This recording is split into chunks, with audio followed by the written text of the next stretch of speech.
Welcome back to Brandon Sports Talk. In today's episode, I have the privilege to interview the co-owners of the podcast, Not in My House. How are y'all doing today? Good. How are you? I'm Great. Thanks doing for having us on. Eric, can you tell me how you got started with the podcast?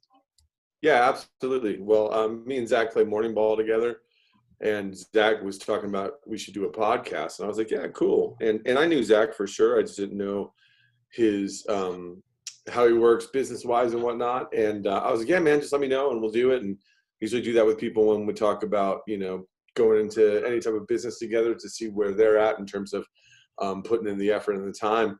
And after about like 2 months of kicking it back and forth, we actually got serious, and Zach was super serious and bought the gear that we needed to. And we just started kicking around ideas about what we wanted to talk about with the podcast. And we wanted to do a basketball podcast because we both really dig basketball.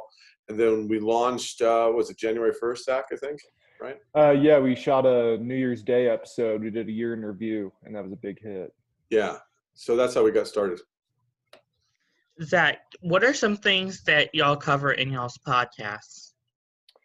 We mainly talk mostly about basketball, but what we really like to focus on is some of the most forgotten, uncovered stories from like the 90s or, past basketball. So we really dig covering, old school basketball stories that a lot of the younger generation has forgotten about. And also it's kind of nostalgic for, older people that don't really get their old school basketball kick. And I know me and Eric, we both miss our, old players from, the 80s and 90s. And I just think that their stories need to be heard. And we also cover current, but I think old school is what we enjoy the most. Eric, how did you know that you wanted to start a podcast and it be about basketball? Well, like I said earlier, it was just me and Zach. We play morning ball together, and we just, when we weren't playing, we were just sitting on the sidelines waiting to get into the next game. We would just kick around some stuff, and next thing I know, I was like, man, this guy knows a lot of stuff about basketball, and he was the one that kicked around the idea, and I was like, yeah, man, I'm down for it. I've always wanted to do podcasts. I'm more of a musician, so I always wanted to do like a music podcast, and I had kicked around some ideas about that, but me and Zach just worked really well together, and I was like, man, I love basketball, and I miss a lot of the 80s and 90s basketball, and he knew a lot about that, so I thought it would be kind of fun to do a podcast about that. And what else is cool about that is Eric's into music, and what we're trying to do is tie in a lot more music and sports and how they go together. So we've had some guests on that have a background in both sports and music, and try to kind of tie the two in together. So it's been a lot of fun to kind of see us expand into new things, and I think that we'll continue to do that. And we have live people on, like actually people playing live for us, which is really cool. We've had hip hop, we've had acoustic, so it's been a lot of fun. And I think when this whole COVID thing kind of calms down, hopefully we'll actually maybe have a band or two in too, which would be a lot of fun. That's so amazing. What are some of the famous players that you've interviewed in your past? We just had Rod Benson on. He's really popular overseas playing basketball in Korea. He played in the NBA Development League for a little bit, and he was really most known for his blogging and writing. He's really one of the first athletes to ever actively be blogging and writing. And in a way, he kind of got, blackballed from the NBA because of his writing. A lot of teams saw it as a red flag because that's really before players had a voice. And so it's a really interesting story. We actually just posted the episode today, and it's a really inspiring one too. So we encourage anyone to go listen to that. And we've also had a couple famous sports writers. Dwight Jaynes, he was a beat writer with the Portland Trail Blazers, co-authored a couple books, and we had him on a few weeks ago. And we got a pretty fun lineup of upcoming athletes. So it's going to be a lot of fun. For both of y'all, what is the process like getting these athletes to do an interview? Because I know personally for myself, it's a little hard knowing I'm just now getting into the business of sports reporting. Yeah. I think Eric and I both have different strategies. For me, it's a little bit of connections and also just asking. I've gone through, Twitter or emails or, through, mutual contacts and just said, hey, this is kind of how what we want to do. We kind of want to write a story about you. And, some of them are really willing to talk and others might not reply, but what's the worst they can say is no. So, it's really just asking, and you'd be surprised with how many of these people are willing to talk and share their story, because I think a lot of them want to pass down their knowledge of the game or, whatever, they're involved in to the next generation. I also think if you have like we're only about 5 months in, but we're doing pretty good in terms of downloads, in terms of followers and stuff like that. I think the first thing we had talked about was trying to find guys that people knew about that didn't have a ton of Twitter followers, that would make it easier, yes, if that makes sense. And then as we start to develop our brand or how we are as a podcast, it would be easier to jump up the ladder and get a bigger guest. You know what I mean? But I mean, the first guest we got, Dwight James, I mean, dude, he wrote for the Trailblazers in the locker room. He had locker room access, all that stuff, for 30 years. So it was just one of those things where I just was like, we kept hearing his name when we were doing a podcast on this book and this series we were doing on the Portland Trailblazers / Jailblazers, and his name kept popping up, and I'm like, man, I wonder if this guy's got a Twitter. I bet he'd respond, and that's how we got him. You know what I mean? So there's it's not like we're trying to get LeBron, you know what I mean, or Harden or guys like that. We're trying to get people that we think we might have a chance with at first until we start really getting our listeners up. But another thing too is Zach. Zach's in charge of the Twitter, and there's a lot of people that are following us that our minds are blown, and we also want to give them an opportunity to talk with us when we have like a program that makes sense. So for example, like Kenny Anderson and Stephon Marbury follow us, and we're going to reach out to them once we get our New York City point guard episode rolling, and ask if they'd like to be on, so we tie them on to something, if that makes sense, Brandon. Yes, that makes perfect sense. Have y'all ever reached out to any college coaches or even NBA coaches to get any interviews with? I mean, I've reached out to, a lot of coaches are former players. So I'm kind of reaching out to some of these coaches and asking them, hey, would you mind sharing us a little bit about your background, your playing days, maybe how you got into coaching, that kind of thing. So, because some guys really don't want to talk about just them. And so you want to ask them, is there anything you'd like to promote, or, your team? Like, there's a lot more to athletes than just the athlete. And I think that people really respect and admire when people come to them and want to learn more about what else they're doing instead of just bouncing the ball around. For sure. I mean, it definitely, like, Rod was awesome the other day, and it was amazing, like, how much this guy actually, like, had a career outside of basketball. And if you listen to the pod, your mind will be blown on how he did it. I mean, to me, I was like, wow, that's insane how you did this. And, like, they open up more, I think. They're really into it more because they're like, wow, this guy isn't asking me the same questions, which I think is huge. So I haven't reached out to any coaches. Most of the people I've been reaching out to are people that I've kind of had contact with, like there's a blogger I'm going to try to get on here in a bit who was really one of the first credentialed bloggers in the NBA, which I think is pretty interesting, and to show like how they weren't respected at all at first, and now that's all you see. So it's kind of, he was way ahead of the curve, which is kind of cool. But yeah, most of the guys I've been hitting are guys like that. We just had a scout on, an NBA scout that we interviewed, which is a great interview, and he gave us a lot of insight into scouting that I never would have thought of at all. Yeah. How was that process of interviewing an NBA scout? Oh, it was great. I mean, he was super cool. I had followed him for a bit, so I kind of had an idea of who he was. And then when we brought him on, we just said, hey, is there any questions you don't want to answer? He said, no, not at all. And Zach had some great questions. I had some good questions, and we just really wanted to let him know, like, hey man, we're here because we really want you to tell us about scouting. And it was, I'll be honest with you, Brandon, it was like getting up and brushing your teeth, dude. It wasn't, it's like we just sat back and listened. It was great. The best interviews we've had are the guys that we just sit back and listen to. Like, we don't even have, like, we ask a question and they just go, and we just wait until we hear silence and jump in with another question. And he was like that. He was a piece of cake to interview. Has there been ever any struggles when it comes to interviewing like coaches dealing with the compliance officers? We've never dealt with anything. No struggles here, and we normally go just directly through the actual, player or coach that we talk to. We don't have to go through like secretaries or anything, and they're all willing to talk. So I haven't experienced any troubles at all so far. I mean, I'm sure at some point we'll run into that, but so far so good. Yeah, we're just using Twitter for the most part because Twitter seems to be the most accessible.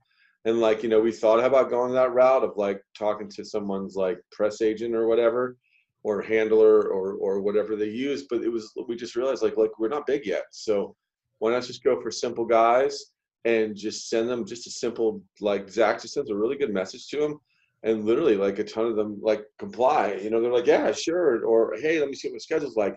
But there's guys, we'll have some more NBA guys on the show soon. And I don't want to give away any of the guests, but there's quite a bit of stuff where it's you can see the connected dots, and a lot of these guys, as they come on and have a good time, I could see them going, hey man, I went on this pod, like I know they're reaching out to you, like would you come on? And I think that's where the bigger fish are going to happen, to be honest. Yeah. What are some of your accomplishments in the sports talk podcast that you've achieved so far? We've been on the charts, actually, the Apple basketball podcast charts. We've charted like 7 weeks, which is pretty awesome. We're over 1,200 followers on Twitter. I think that's an accomplishment for only being around for 4 or 5 months. The downloads have been insane. I can't believe, we're averaging like 900 downloads a week, which is amazing for just two guys in Reno. You know what I mean? So there's no other ones I can think of. Zach, is there anything else you can think of? A couple reviews a week. We're getting a lot of reviews, and they're not just 5 stars. People are actually leaving pretty detailed comments, which is really nice. And I think that we have a really loyal fan base. And I also think that the people that do check us out are pleasantly surprised with the stuff that we're covering, because we're not covering your everyday news or your everyday basketball stories like LeBron. We're covering guys that are really forgotten, where you see the name, you're like, wow, I remember that guy. And I think that a lot of people really like that because it's just different. I think that's the best way to describe us, is different. For sure. That's so amazing. Zach, what are some big accomplishments that you plan to accomplish in the future? In the future, that's a loaded question. I want to do a lot of things. I guess, I don't know how to answer that, because I'm not really afraid to take on a task that approaches me. I've gotten into a lot of different things in life, like this podcast. This was kind of a random thing. Eric and I started joking about it at basketball one day, and all of a sudden it became a serious thing. And one day I just said, the hell with it, I'm just going to buy the stuff and see what happens. And with this, I'm pleasantly surprised where we are today. I didn't expect us to be, where we're at today with the podcast. So I guess anything that catches my interest, I'm willing to try anything. But I think the biggest thing, I just want to be, a good family man, a good friend, and whatever comes my way, I just want to succeed at it. Eric, what are some future plans for the podcast in the future? I think really just trying to get more guests, more followers, more downloads. Really, we don't have like a specific plan other than this is working. This is kind of exciting. What do you think we should do next? And me and Zach work off each other really well, so it's easy to communicate with him, is to be like, hey, I'm gonna try this. Hey, I'm gonna go for this. And it's exciting because there's, we get, for example, like when Stephon Marbury was following us, which he still is, I was like, holy shit. I'm sorry, Chris. Like, oh my God, like that's Stephon Marbury. Like, I'm a huge Knicks fan. Like, he played for the Knicks. Like, I watched a ton of his games. Watched him when he was the Suns with the Nets. Kenny Anderson, same thing. Watched him with the Nets, and he's following us. There's a lot of NBA guys that are following us that honestly, I can't believe are, since we started this in January. So I think the future is really just keep doing what we're doing and just watch it kind of slowly climb up, because that's what it's been doing. We have it. It's crazy how many episodes we have that have a certain amount of downloads that are blowing our minds, because we just thought, all right, we'll put this up there and see what happens. And then it was like, wait, it's happening. Okay, cool.